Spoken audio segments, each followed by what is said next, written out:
The Lord everyone. परमेश्वर की presence में आप सबका स्वागत करती हूँ और आज हम परमेश्वर के वचन में से सीखने जा रहे हैं कि परमेश्वर के राज्य में कौन जाएगा, अनंत जीवन कौन पाएगा, कौन हमेशा के लिए जीवित रहेगा। आज हम परमेश्वर के वचन में से ये बात करने जा रहे हैं। परमेश्वर का आत्मा हमें ये समझने में मदद जरूर करेगा कि हम कैसे जीवित रह सकते हैं। आमीन। और देख सकते हैं कि दुनिया में बहुत सारे ऐसे लोग हैं जिनके अपने अपने ओपिनियंस हैं। वो लोग सोचते हैं कि हम अनंत जीवन कैसे पा सकते हैं। अगर हमने बपतिस्मा ले लिया तो इसका मतलब ये है कि हमने अनंत जीवन पा लिया, अभी हम हमेशा के लिए जीवित रहेंगे। पर क्या ये ऐसा है? कुछ लोग सोचते हैं कि सिर्फ प्रार्थना जो कर रहे हैं, सिर्फ प्रार्थना वो कर रहे हैं, बाइबल पढ़ रहे हैं और वो क्या होगा, वो जीवित रहेंगे। क्यों? क्योंकि हमें यीशु मसीह का पता है, हम प्रार्थना कर रहे हैं। कुछ लोग ऐसे सोचते हैं कि हम चर्च जा रहे हैं, चर्च जाना ही उनके लिए काफी हो जाता है। उन्हें लगता है कि हमारे पास बहुत नॉलेज है। मैंने ऐसे कई लोग देखे हैं कि जो चर्च जाते हैं, प्रार्थना भी करते हैं, पर उनको सच्चाई का पता नहीं है अभी तक, और वो इसी चीज में इतना घमंड करते हैं कि हम यीशु को जानते हैं।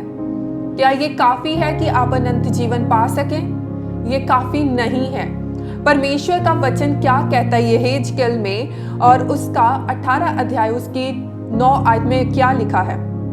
और मेरी विधियों पर चलता और मेरे नियमों को मानता हुआ सच्चाई से काम किया हो, ऐसा मनुष्य धर्मी है, वह निश्चय जीवित रहेगा। प्रभु यहोवा की यही वाणी है। आमीन। तो हम यहाँ पर देखते हैं कि परमेश्वर का वचन क्या कह रहा है, यहोवा की वाणी क्या है, यहोवा क्या कहता है, कौन जीवित रहेगा। यहोवा क्या कहता है कि अनंत काल तक कौन जीवित रहेगा। यहोवा क्या कहता है, वो जीवित परमेश्वर के लोग, जो जीवित लोग हैं वो कौन होंगे। क्या है यहोवा की वाणी? यहोवा क्या कहता है? यहोवा को क्या चाहिए आपसे? वो चाहता है कि आप अनंत काल तक जीवित रहो। पर क्या हम उसकी इंस्ट्रक्शंस को फॉलो कर रहे हैं? क्या वो चाहता है? अगर आपने जीवित रहना है, कुछ पाने के लिए हमें उसके कुछ स्टेप्स होते हैं, कुछ ऐसे नियम होते हैं।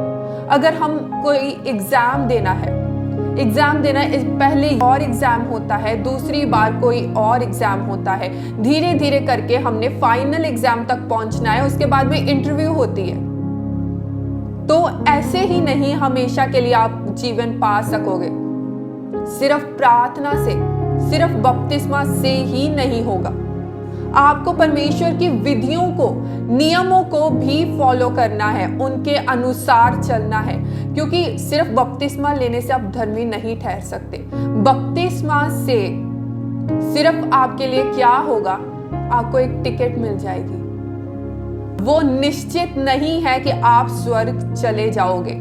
आपका नाम तो लिखा जाता है स्वर्ग की किताब में, उस जीवन की किताब में आपका नाम तो लिखा जाता है, पर ये याद रखिए वो मिटाया भी जा सकता है।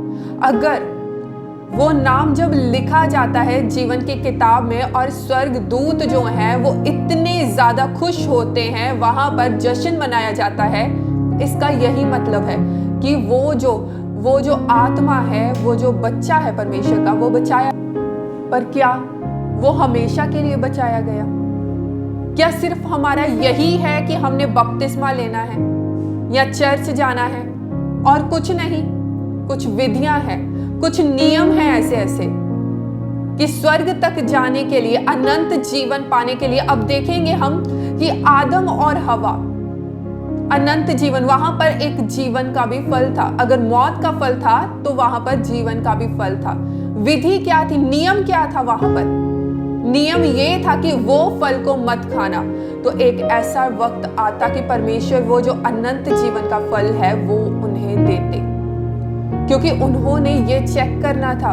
वो ऐसा भी हो सकता था कि परमेश्वर जो है उसी वक्त वो जीवन का फल दे देते। जैसे ही आदम को, जैसे ही हवा को बनाया, उसी वक्त उन्हें वो जीवन का फल दे देते। पर ऐसा नहीं हुआ। कुछ नियम है, कुछ विधियां हैं कैसे जीवन पाना है। उन्होंने मौत का फल खा लिया। तो यही चीज है कि अगर आपको जीवन, अनंत जीवन पाना है, स्वर्ग राज में जाना है, तो क्या है आपके लिए कुछ नियम है। उस वक्त पर खतना नहीं होता था, आदम के वक्त पर, उस वक्त पर बपतिस्मा नहीं होता था, नियम थे, विधियां थी। और जब खतना आया और जब बपतिस्मा आया, तब भी नियम और विधियां हैं। तो जीवन पाने के लिए पहला स्टेप यही होता है कि हमने बपतिस्मा लेना है। उसके बाद वो स्टेप खत्म नहीं हो जाता। ऐसा नहीं है कि हमारा जो नाम है वहां पर लिखा गया और वो मिटाया नहीं जा सकता। वो नाम मिटाया भी जा सकता है। वो जो नाम है, जब वो मिट जाएगा तो क्या होगा, वो अनंत मौत में चले जाएगा, वो मौत की तरफ लेकर जाता है, अगर आपका नाम उस जीवन की किताब में नहीं है। तो विधियां क्या है परमेश्वर की, जीवन पाने के लिए क्या विधियां हैं। परमेश्वर जो है, कैसे परमेश्वर ने हमें ये बताया, परमेश्वर का आत्मा हमें मदद करता है कि हमें कैसे काम करना है, क्या करना है, कैसे करना है, और हमें क्या विधियां दी गई हैं। परमेश्वर ने हमें बोला है कि हमें परमेश्वर को रिप्रेजेंट करना है, लोगों के सामने अपना जो हमारा जो चरित्र है वो दिखाना है। चरित्र कैसे दिखाना है, मसीह का चरित्र आपके अंदर होना चाहिए, मसीह के जो आत्मा के फल है वो आपके अंदर होने चाहिए, आत्मा के जो वरदान है वो आपके अंदर होने चाहिए, आप आत्मा से परिपूर्ण रहने चाहिए। विधियां ये है, विधियां जब आप ये सब कुछ परमेश्वर का आत्मा बताता है कि कैसे कैसे वो फल पाने हैं, कैसे कैसे वो जो वरदान है उन्हें कैसे कैसे पाना है, परमेश्वर का आत्मा सिखाता, परमेश्वर का वचन सिखाता, विधियां बताई हुई हैं। अगर हम किसी सब्जी को बनाएं, उसकी कोई विधि होती है, किसी भी चीज की जो है उसकी विधि होती है कि इसे कैसे बनाना है। अगर हम कोई सब्जी बना रहे हैं तो क्या ऐसा है कि हम सब कुछ उसमें डाल देंगे और वो सब्जी बन गई? नहीं, विधि होती है कि उसके अंदर पहले ये डालना, उसके बाद ये डालना है, फिर वो सब्जी डालनी है, तब वो बनेगी। उसको धीमी आंच पर रखना है, उसको ऐसे रखना है, वैसे रखना है, उसे बॉईल करना है। ये विधियां हैं। विधियों पर चलने से क्या होता है कि आपके जो काम है वो परफेक्ट होने शुरू हो जाते हैं, वो परफेक्ट होते ही होते हैं। पर अगर आप उसकी, परमेश्वर की विधियों को नहीं फॉलो करोगे तो क्या होगा?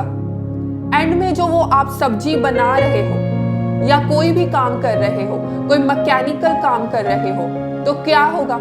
वो आपका काम जो है असफल रह जाएगा। क्यों? क्योंकि आपने वो विधि को नहीं यूज किया, उसको इस्तेमाल नहीं किया, आपको पता ही नहीं है विधि, या फिर आप उसे इग्नोर कर रहे हो। आपको है कि ये काम बस जल्दी से जल्दी हो जाए। विधि थोड़ा टाइम लेती है, विधि थोड़ा वक्त लेती है, पर ये नहीं है कि अगर आप उस विधि को फॉलो नहीं करोगे तो आप वो सब्जी बना सकोगे या फिर आप वो मैकेनिकल वर्क कर सकोगे। नहीं, अगर आप विधि को फॉलो नहीं करोगे तो आपका काम असफल हो जाएगा, आप जो है अनंत जीवन पाने में असफल हो जाओगे। तो ये है विधि की, ये इंपॉर्टेंस है। नियम क्या है अभी परमेश्वर के? विधियों को हमने समझ लिया कि हमें विधियों को जानना क्यों जरूरी है, नियम क्यों जरूरी है। देखिए, नियम जो है परमेश्वर ने हमें ये बताया हुआ है वचन में कि आपको ये काम करना, ये काम नहीं करना, ये नियम है। और नियम क्या है परमेश्वर के? झूठ नहीं बोलना। हम 10 आज्ञाएं देखते हैं और 10 आज्ञाओं के बिना और भी बहुत कुछ है इस वचन में, वो हमारे लिए एक नियम ही है। ये वचन जो है नियमों से और विधियों से भरा पड़ा है। तो नियम परमेश्वर ने हमें बताए हुए हैं कि हमें ये काम करना, ये नहीं करना। तो क्या हम उसे फॉलो कर रहे हैं जो परमेश्वर ने हमें नियम दिए हुए हैं? नियम इसीलिए होते हैं। हम देखते हैं, एक एग्जाम्पल के तौर पर बताना चाहूंगी, ट्रैफिक लाइट। ट्रैफिक लाइट वहां पर होती है, जब वहां पर लाल बत्ती आ जाती है तो क्या होता है, सभी जो गाड़ियां हैं, मोटर बाइक्स है, सभी कुछ वहां पर रुक जाता है। जितनी देर तक वहां पर ग्रीन लाइट नहीं आएगी उतनी देर तक वो वहां से नहीं हिल सकते। और शहरों में क्या होता है, अगर वहां पर उनको रेड लाइट दिख गई है तो क्या होगा, वो गाड़ी को थोड़ा सा भी हिला नहीं सकते, वो पीछे नहीं कर सकते, एक कदम भी नहीं पीछे कर सकते। अगर वो कर देंगे तो क्या होगा, पुलिस उसी वक्त आ जाएगी। ऐसा नहीं है कि आपने गाड़ी कर दी और बाद में शायद पुलिस ने नहीं देखा, पुलिस वहां उसी वक्त आ जाती है। और क्या होता है, हमारा चालान कट जाता है। और चालान इतना ज्यादा होता है कि हो सकता है कि वो हमारे सहने से बाहर हो, वो हमारे पे करने से बाहर हो। कोई गरीब भी हो सकता है, कोई किसी मुश्किल में भी हो सकता है, कुछ भी हो सकता है, उसके हालात कुछ भी हो सकते हैं। पर क्या होता है कि उन्होंने उस नियम को फॉलो नहीं किया, उस रूल को फॉलो नहीं किया, इसलिए उनका जो चालान है वो कट गया। तो यही कारण है। देखिए, अब वहां पर जब हम देखते हैं कि गवर्नमेंट इतना ध्यान दे रही है, हम देखते हैं कि वहां पर पुलिस जो है इतना ध्यान दे रही है कि हमें नियम, हम उसे, ऐसा नहीं है कि हम उसे इग्नोर कर दें। तो ऐसे ही है, आप देखिए परमेश्वर ने हर एक के साथ एक स्वर्गदूत लगाया है। हर एक के पास एक स्वर्गदूत है जो उसकी रक्षा करता है, उसकी देखभाल करता है, उसे संभाल कर रखता है और उसके अकाउंट्स को लिखता है। दूसरी चीज, पवित्र आत्मा। पवित्र आत्मा हमारे साथ सदैव के लिए है। पवित्र आत्मा की नजरें हम पर है। और तीसरा कौन है? तीसरा हमारा परमेश्वर जो स्वर्ग में है। स्वर्ग में वो हम पर नजरें रखा हुआ है। एक नजर हम पर, दूसरी नजर बाकी सारी दुनिया पर। तो आप देखिए कि आप कैसे वो नियम फॉलो कर रहे हो कि नहीं। कैसा न्याय होगा जब न्याय का दिन आएगा, तो आप पर आपका जो न्याय है वो कैसा होगा। आपकी और कितने लोग देख रहे हैं, दुनियावी लोगों के बारे में नहीं कह रहे, स्वर्गीय लोग आप पर नजरें रखे हुए हैं। तो आप देखिए कि आपका जो न्याय है वो कितना स्ट्रिक्ट होगा। अगर इस धरती पर नियम ऐसे ऐसे ज्यादा स्ट्रिक्ट हैं, तो स्वर्ग में कैसे होंगे। तो परमेश्वर आपकी तैयारी करा रहे हैं कि आप स्वर्ग में जाने के लिए सिद्ध हो जाएं, ताकि आप अनंत जीवन पा सके। अगर वो नियम, वो विधियों पर आप नहीं चलोगे तो क्या होगा, आप जीवन नहीं पा सकोगे। तो हमें नियम जो है उन्हें फॉलो करना जरूरी है। विधियां और नियम इस बाइबल में हमारे लिए इतने जरूरी हैं कि हम अनंत काल तक जी सके, जीवन पा सके। हमारा जो न्याय होगा वो बहुत ज्यादा स्ट्रिक्ट होगा, उसमें कोई भेदभाव नहीं होगा, उसमें कुछ भी ऐसा नहीं होगा। उसका ऐसा नहीं है कि इसको मैं रख लूंगा, इसको मैं नहीं रखूंगा, ऐसा कुछ नहीं है। उस नियम में कोई भेदभाव नहीं है।